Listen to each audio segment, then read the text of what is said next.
Welcome to Good Thing Bad Thing. I am Jabby Koei, aka the eighth wonder of the world. And it's your boy, Sintail. A few quick announcements. Hideo Kojima is leaving Konami. Really? Yep.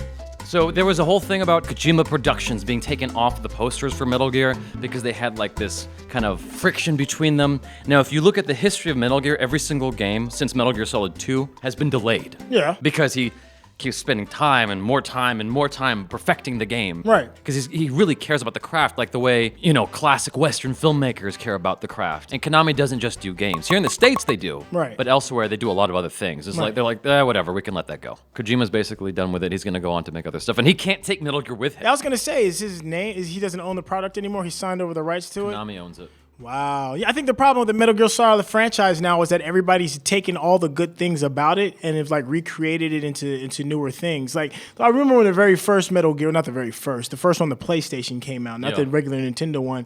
Nobody had ever seen anything like that before, ever. Yeah. That's just a testament to his brilliance as a game developer and designer. Right.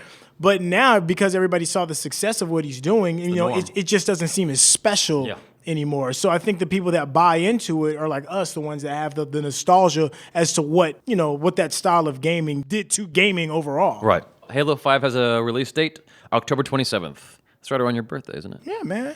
So anyway, let's get into it. Hey, Hey, birthday man. present? Hey, what's going on, man? While we're on that, I bought this guy so many fucking gifts. Because that's my dude. And not one has come from him. However, you've bought me workout gloves. I don't know why. I don't even remember that. You bought me workout gloves. You introduced me to the 24-hour fitness next to where I live, and you're like, "You need workout gloves? I'll buy you some workout gloves." You got me medium gloves, and I don't even remember they were that. super tight on me. And you're like, "Oh, I didn't realize you had like gorilla hands." Yeah, you do got some Let me go get you some proper Damn, man, gloves. I'm a shitty friend. Okay, I'm gonna get you a game. My good thing is I'm an asshole. it's all good. I still love you. You make up for it in different ways. In different ways. My good thing is 60 frames. 60 frames per second. Now explain to the layman that doesn't even understand what that means. With regards to games. Now, as a lot of you guys probably know, I like to PC game. Even games that are like readily available on console and are probably easier to just buy, pop in, and play, I prefer to play them on PC because I can hit 60 frames. I don't even necessarily care about the graphics as much, like the super high resolution graphics and the super detailed stuff. I care about 60 frames per second. Once you play games that way, it's so hard to go back. When Infamous Second Son came out and it was only 30 frames, I was just like, really? This is PlayStation 4. Like, why? Right. Why not make it 720p? You're not going to be able to see the fucking difference. Unless you have like a movie theater screen. Sure.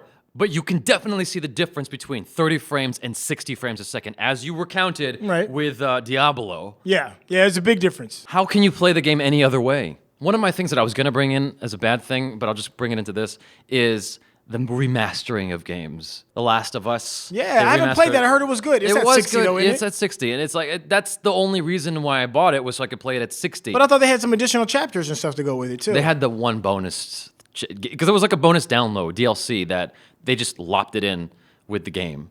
They dropped it by $10 once they realized everyone was going to buy it. Right. And I'm like, that's what it should have been anyway. If you've got the old version, you should have been able to turn it into Target and be like, hey, I got the old one. Can you give me a discount on this? At the very fucking least. Right. Rather than charging full price. That's why I'm preferential to PC.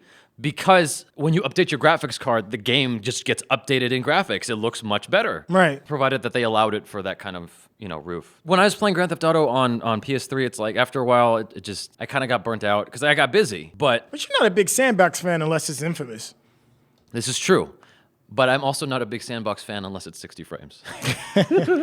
All right, well, I'm more inclined to be a Sandbox fan if it's 60 frames. I'm just so on board for that. And I was hoping PS4 was going to deliver that, but they didn't. Not consistently. But why didn't they? Is it because of the online element? Because they keep pushing the resolution instead of the frame rate. The games looked good on PS3. Right. PS4 is not hills and valleys better than PS3.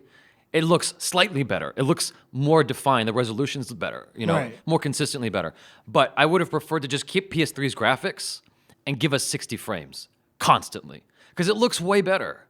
That's my personal opinion. I love 60 frames. I can understand it, especially when you're doing like the first-person firefights and stuff. You know, I'm sure it's going to help a lot more with the aiming and then give it more of a realistic element because it's a third-person shooter. That's how I play Shadow of Mordor, man. 60 frames a second. When you're dealing with a real life reality environment like that, 60 frames seems a lot more of a necessity than say something like Diablo when I was playing. Even though there's a huge big difference in play and it looks a hell of a lot better, it's a hell of a lot smoother. Yeah. I think because Grand Theft is built in a real world, that smoothness makes it a lot more believable, whereas may not be as necessary as on something like Diablo. So yeah, I definitely can understand the value in getting a 60 frame game in Grand Theft Auto and playing it all over again. What pisses me off is when people, because I read comments on video games and stuff, is when people go, "There's no difference between 30 and 60." I'm like, are you fucking insane? Have you played games in the last 20 years? Yeah. There's a very clear delineation between the two. With regards to movies, I hate high frame rates. Well, because it looks like you're watching VHS. Yeah, it looks terrible. It's everything is flat. That's why. Right. You need the 24. You need that illusion. But for games, I think it's perfect. Anyway,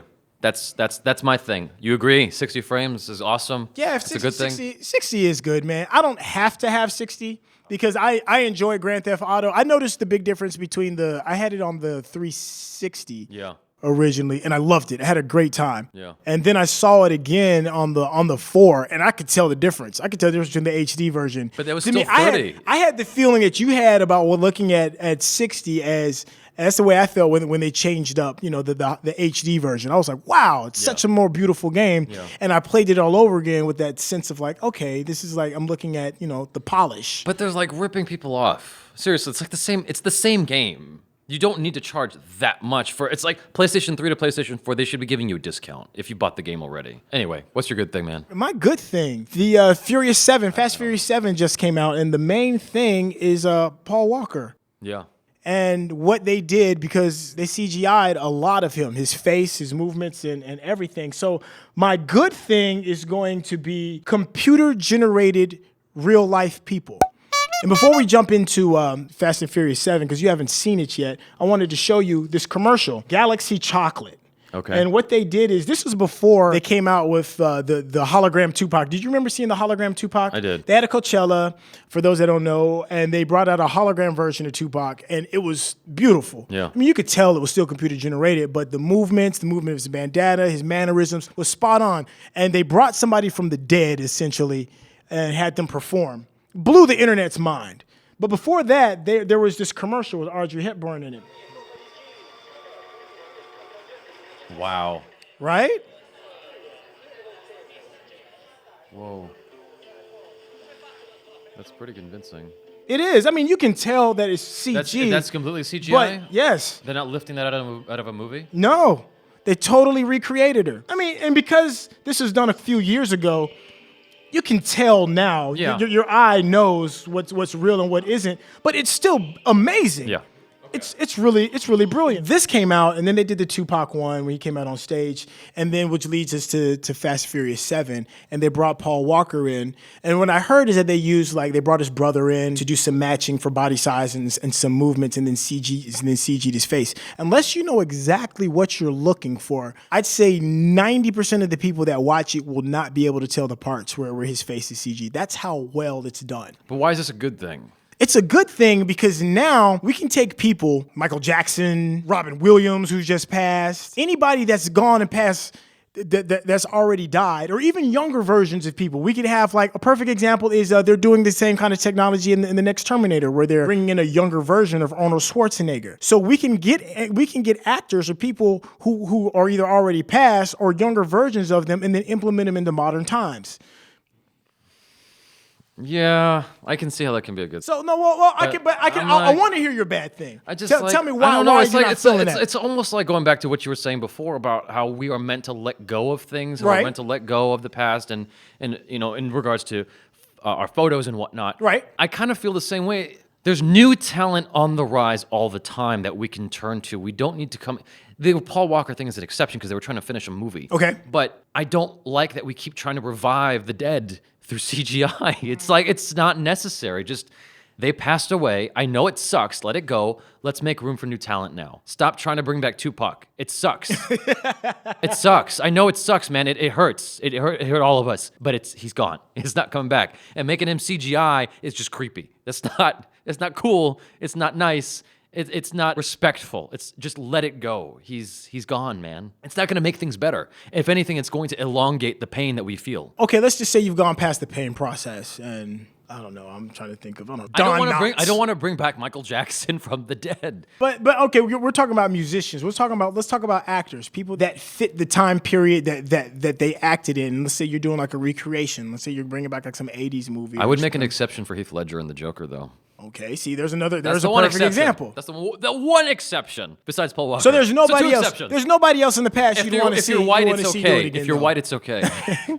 But for real, there's nobody else in the past that's already gone that you wouldn't want to see. Do their thing again. Like Arnold Schwarzenegger to me is one of the greatest action stars of all time. I think he is. He's one of the greatest. I think he's paid his dues. But obviously, he's an old man that's flabby and the muscles and stuff is gone, so you're not going to get the same feel. Yeah. Now, if they were to do this Terminator movie and they didn't have this technology and they tried to like force me into thinking that Arnold now is the same Arnold when they made in the early 80s, the typical viewer is going to be like, "Go fuck yourself, whatever. I'm not feeling that." But for them to be able to make him young again, it serves the purpose of the storyline. It fits. And to that I say, they need to fucking drop that storyline. They keep going back to the same fucking story. It's done. Make a new Terminator movie that has nothing to do with Arnold or John Reese or whatever his name is. John Connor. John Reese.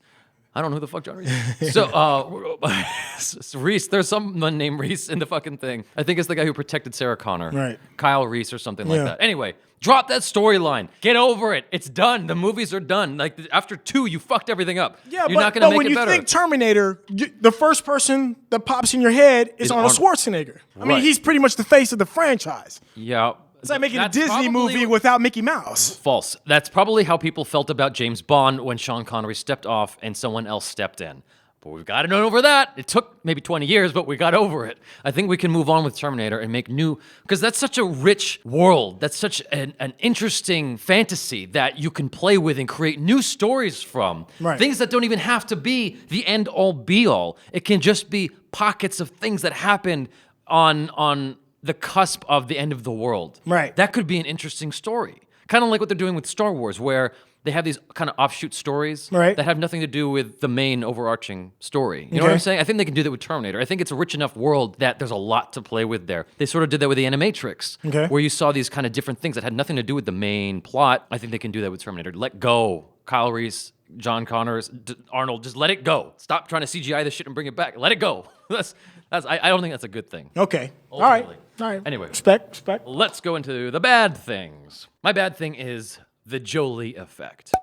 You know what this is? No. The Jolie effect is Angelina Jolie goes and does something that's important for herself. Okay. And then a whole bunch of women decide, oh my goodness, I never thought of it that way. I need to go do that too. Are we talking about like, did she have like a hysterectomy or something? She had like her boobs taken out because she... Mastectomy. Because she was a potential for getting breast cancer. Right. And so she just had her boobs taken out and replaced and whatnot. And then suddenly a bunch of women are like, oh, I need to do that too because the celebrity is doing it. And now Angelina Jolie is a hero. A hero?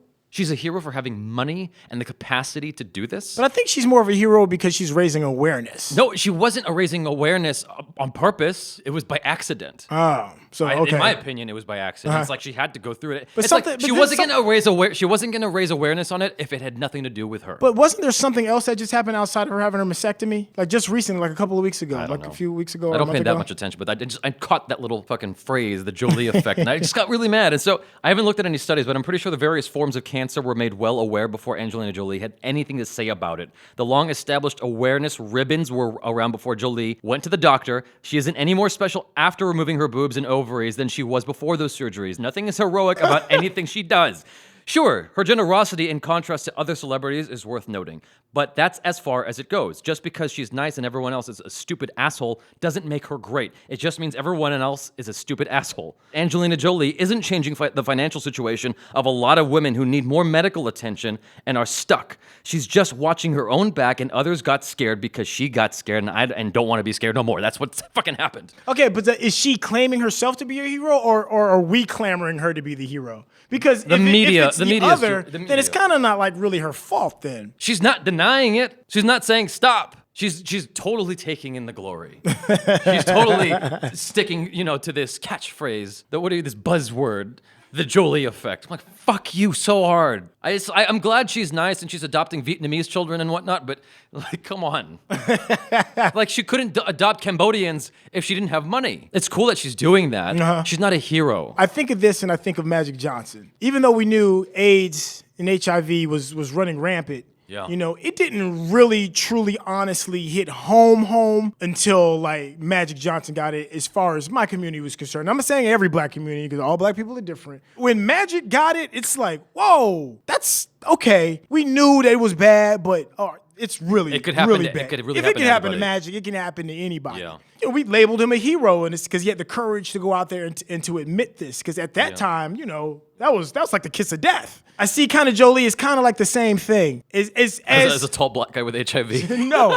No. She had a condition that could have killed her. No, I understand. She did something to fix herself, and because of her celebrity, she's at least making more people aware of the fact that you have options. Now, if she's just embracing the whole thing like, I am your savior because I have cut them off and now you can too to save your ass, then that does seem a little odd. And it makes you want to be like, maybe you're basking in it a little too much. I applaud her. But if she's just like, I did it, and if you want to learn about it too, here's where you can go, then I can't fault her for it. I applaud her honesty. I applaud Magic Johnson's honesty. They're not heroes, though. Okay, I can respect that. They're just not heroes. They're just people that made a right choice that happen to be. Yeah, it's like when God rest his soul, Christopher Reeves had his accident, and became a paraplegic. Suddenly he was going into looking up, He was pushing this awareness and trying to push helping people get better. Yeah. And then Michael J. Fox went into the whole awareness with Parkinson's.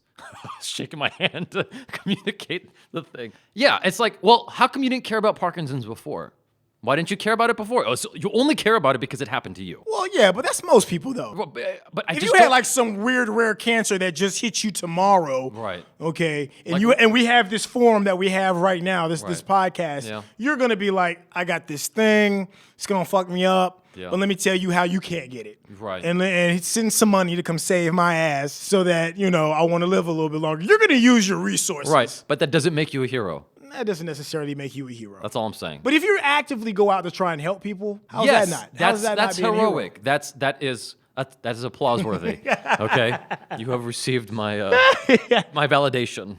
No, what's your good thing? I just did my good thing. I'm sorry. What's your bad thing? I'm all spinning here. What's your bad thing? Okay, so my bad thing are advertisers, and I'm saying that to tie into something else, advertising. Okay. I don't like advertising when it comes to television and movies and my shows because the content is watered down because they don't want to offend their advertisers.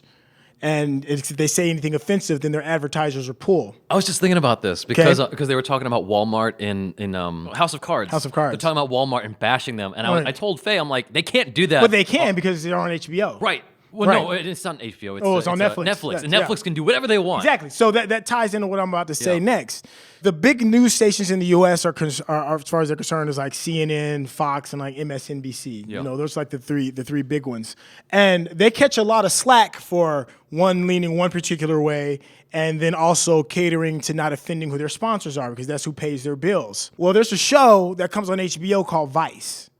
And they do like a little 6-part series of just whatever the trials and tribulations that are going on to the world. And they go out and get like really dirty and trying to pull up what's going on. They touch on the stories that people are kind of scared to dip their fingers into. They just got a nod from HBO to do a daily show.